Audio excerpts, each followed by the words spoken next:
আজি বাপেকে গ্লানকে দাঙি লৈ আহিলোঁ। গ্লানত কি আনিছোঁ সেইটো আপোনালোকে চালেহে গম পাব। নমস্কাৰ জনাইছোঁ, মই মিনাক্ষী, মোৰ অন্য এটা ভিডিঅ'লৈ। এয়া সৰিয়হৰ তেল, মানে ঘৰৰ আমাৰ তেল হয়। সৰিয়হ ধুই পখালি ৰ'দত দি এতিয়া মিলত মানে পেৰি পেলাই লৈ আহিছে। আৰু এই গ্লানতে তেল আছিলে। এইখিনি তেলে মোটামুটি 4 লিটাৰ 4.5 লিটাৰমান তেল হ'ব।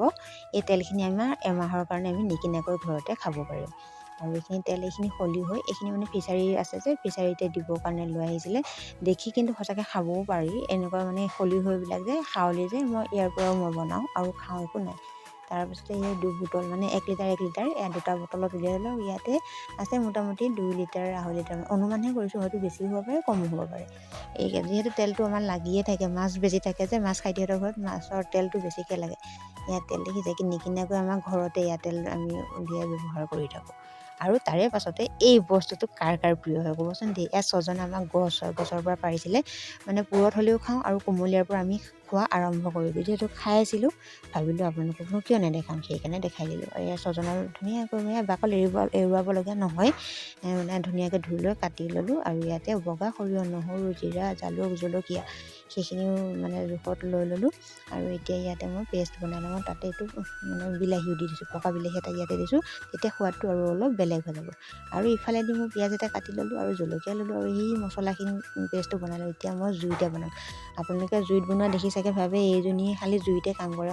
জুইত বনোৱা সোৱাদ বহুত বেলেগ হয়। আৰু তেল গৰমাই লৈ তাতে পাঁচফোৰণ, পিঁয়াজ, জলকীয়া এনেকৈ দিলোঁ, দি আৰু পেষ্টটো তাতে দি দিলোঁ। সোৱাদ অনুসৰি হালধি দিলোঁ, হালধি দি এতিয়া ভালদৰে লৰাই লৈ এতিয়া সেই ছজনাখিনি মই তাতে দি দিলোঁ। দি এতিয়া ভালদৰে লৰাই লওঁ। তাতো সোৱাদ অনুসৰি নিমখ দি দিলোঁ। দি এতিয়া মই এইখিনি সিজিবলৈ দিম, মানে সিজা সময়লৈ আপুনি লৰাই থাকিব লাগিব আৰু সিজিব। আৰু যিহেতু কোমলীয়া ছজনা হয়, ইয়াত বেছি সময় নালাগে। এতিয়া মই ভালদৰে লৰাই ল'লোঁ। দেখিছে কিমান ধুনীয়া হৈ আহিছে। আকৌ পুনৰ ঢাকি দিম, তেতিয়া ভাল লাগিব খাই। আপোনালোকে এনেকৈ বনাই নে নবনাই মই নাজানো, কিন্তু মই এনেদৰে বনাওঁ। ইয়াতে মাছ দিলেও ভাল লাগে। মাছৰ ৰেচিপিও মই দিছিলোঁ আগতে, এতিয়া দিয়া নাই, দিম। আৰু ইয়াতে অলপ আছিলে, সেইখিনি গৰম পানী দি এতিয়া মই দি দিলোঁ ভালদৰে। এতিয়া পুনৰ আকৌ লৰাই দি এতিয়া সিজিবলৈ মই দি দিম। এতিয়া গৰম পানী আছিলে, সেই গৰম পানী পুনৰ দি দিছোঁ। এতিয়া এই পানীখিনিয়ে মানে সিজি একদম শুকাই যাবগৈ।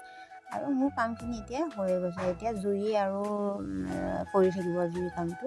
এতিয়া মোৰ আৰু কৰিব লগা বিশেষ একো কাম নাই। এবাৰ লৰাই দিলোঁ, এতিয়া সিজি দেখোন কিমান ধুনীয়া এটা যে গন্ধ আহি গৈছে।